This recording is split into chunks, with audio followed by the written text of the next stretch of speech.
Oh, hi! I know. It's been very long we didn't have a proper Fragrance Academy episode. Here it is now, so stay with me.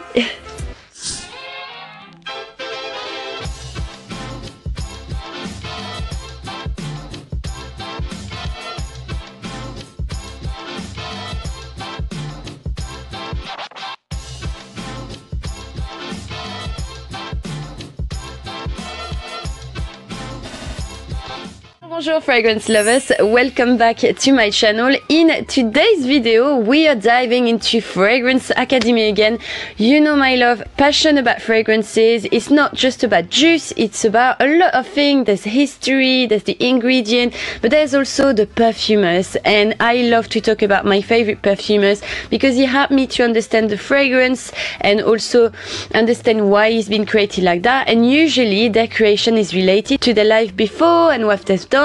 So I think it's really interesting. Oh my god. Yeah, don't mind me if I'm crying or my voice is weird. It's just because I'm going through allergic reaction at the moment. This is usually something I have with very high level of anxiety, but no worries, I'm all good. So today we talk about one of my favorite perfumer, and it is Francis Kurkdjian. So let me guide you through his story. Right, so who is Francis Kurkdjian? Francis is a man, obviously. A perfumer slash businessman, and he was born the 14th of May 1969 in Paris, like me. His family is Armenian. What I find quite interesting is at the beginning of his life he wanted to be a ballet dancer, and I find that quite interesting because I think it's a very meticulous art. You need to be really a hard-working man to do that. Actually, I think it's quite reflecting in its composition of fragrance, very meticulous, you know. Yeah, he wanted to be a ballet dancer, but unfortunately he failed to enter a school, Paris Opera School of Dance, unfortunately. So he changed direction in his studies because he always been passionate about fragrances. So since he's 13, he really likes the perfume making industry. In 1990 he entered the private school that is called the ISIPCA in Paris. It's a very well-known school basically. It's the Institut Supérieur International du Parfum. I've done a Franglish in here, but anyway, where you learn to be a perfumer or anything related. He graduated in 1993, all done. He continued his study and he obtained master degree from Paris Institute of Luxury Marketing. 1995 he started to create obviously a lot of fragrances, and he created his bestseller fragrance, the world best-selling fragrance Le Male, Jean-Paul Gaultier. That's where I think his career starts to like really pulse. An easy reach for men, and still one of the fragrances that we talk a lot about. And of course he started to create for a lot of different brands. We count more than 40 or 50 creations, something like that. Amongst the most popular one you have Green Tea from Elisabeth Arden, what a classic fragrance. For her, Narciso Rodriguez, Kouros L'Eau d'été from Yves Saint Laurent, Autumn from Van Cleef & Arpels, Iris Nobile from Acqua di Parma, sadly discontinued, one of my favorites. Eau Noire from Dior, Rumeur from Lanvin, for him, Narciso Rodriguez, Lady Vengeance, Juliette as a Gun, one of my favorite Juliette as a Gun, really beautiful fragrance. My Burberry, L'Extase, Elisab Le Parfum, and a lot of different flankers from Elisab, which are really pretty. Kenzo World, really a nice fragrance, and Ultra Male from also Le Male flankers. There's a lot. So as you can see, there's a lot of names that we know, and that's why I think his career is full of amazing creation that probably like you're wearing without knowing. What's making him special is he's very an artistic man, because he's done artistic creation. Like for example, so there's a fragrance that was worn by Marie Antoinette. We used to call it Le Sillage de la Reine, and he actually reproduced this fragrance for Versailles at the moment, so which is really great for his history, and I love this little touch. He's also done a lot of gigantic pieces of art for different emblematic location in France. You can see he's an artistic man. He's been dancing, he's been interested in art, and you can see he's a little scientist of the perfume. So that's why every time he's doing a creation, I spend time with them because it's a piece of art. In 2006, he started to remaster the Papier d'Arménie. If you don't know that, it's basically like incense. You burn it. There's really this charismatic smell of benzoin, a bit oriental vibe, smoky vibe. Of course, he's from Armenia, so it's his culture, which is really nice that you've done that. I used to love Papier d'Arménie. My mom used to have a lot as well. I don't know if you remember Apom from Maison Francis Cardigan, one of his collection. Apom smells like a Papier d'Arménie for me, and I could clearly see the link. He's got multiple awards, and I think one of the best awards that we have from him, the Chevalier des Arts et des Lettres in 2008, is really big in France. It's like basically your knights for letters and art in France, which is stunning. Well done. In 2009, of course, he co-founded with Marc Chaya, Maison Francis Cardigan, his fragrance brand, finally. She's now one of the major fragrance niche brand in the niche industry. So well done to him. And he also did a creation, I think, changed everything, and it's Baccarat Rouge 540. You cannot talk about Francis without Baccarat Rouge, because he made a little revolution in our perfumery. I love to say that. There's some fragrance that they're very popular, you might be bored of it or blah blah blah, but you can't deny the fact that they participate to evolve perfume making. Baccarat Rouge is a bomb of sugar, sweetness, but all in a very luxurious way. When you smell it, I can smell luxury. It's not that fluffy candied marshmallow feeling. I do like it. It's not something I would wear a lot, but I do really enjoy, and I can definitely see the masterpiece in here, and that's why it's been so popular, because people really enjoyed it, and that's the fragrance that we remember, like Le Mal, that changed something. Le Mal was much more spicier and which was more sensual and different. Baccarat Rouge is now. Now it seems a bit blurred because everyone is trying to copy this fragrance, which is a shame, but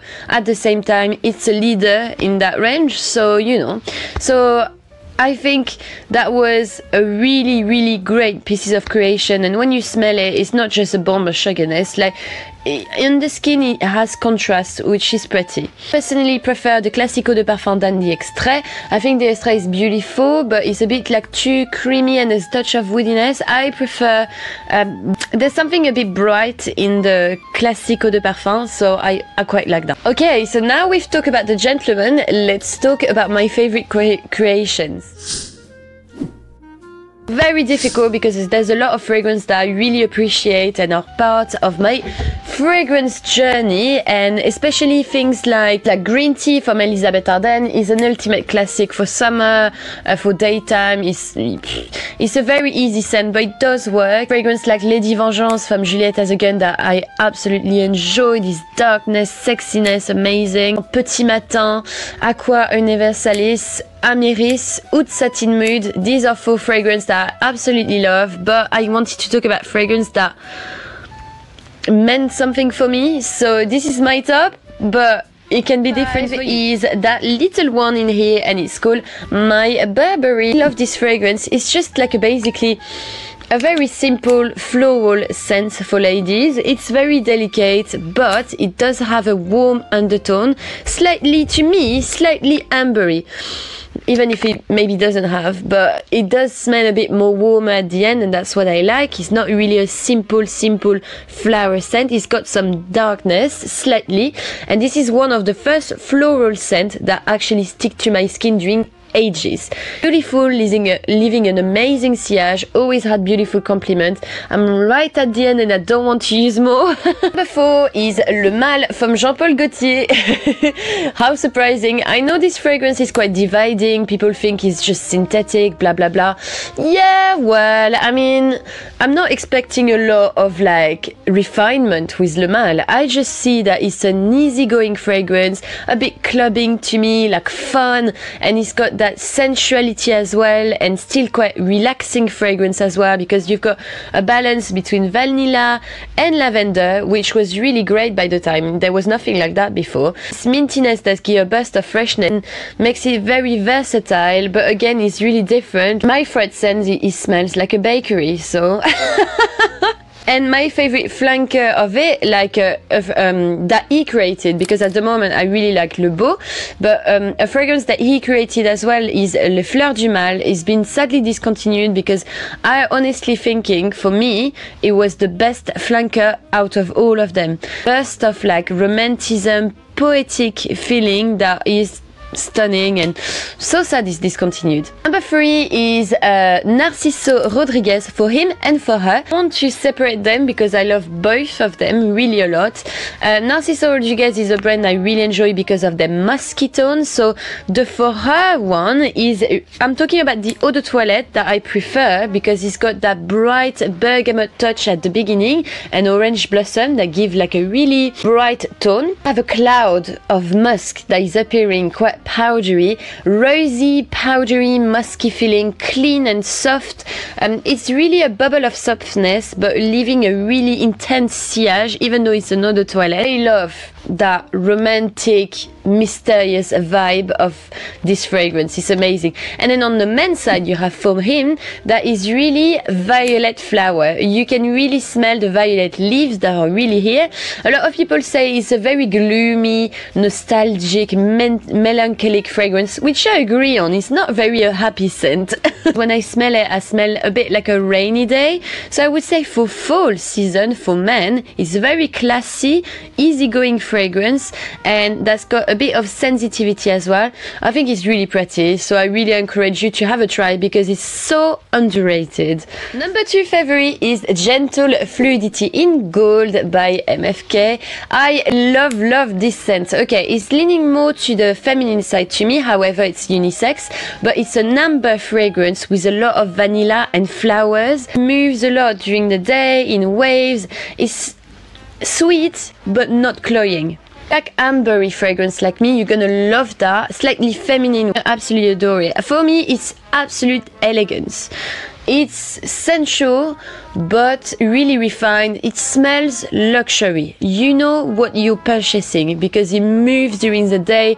In contrast, it's absolutely stunning. I had a little laugh because I just read a comment on Fragrantica. Let me just find it because it was so funny. I like to read the comments on Fragrantica because, you know, nice to know. This lady or man is saying, so feminine and maternal, smells like someone else's mom who was better than yours. Lol.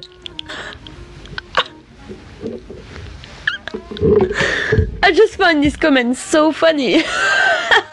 My mom is better than yours. Oh, sorry, excuse me. And number 1, of course, you know me, no surprise in this one.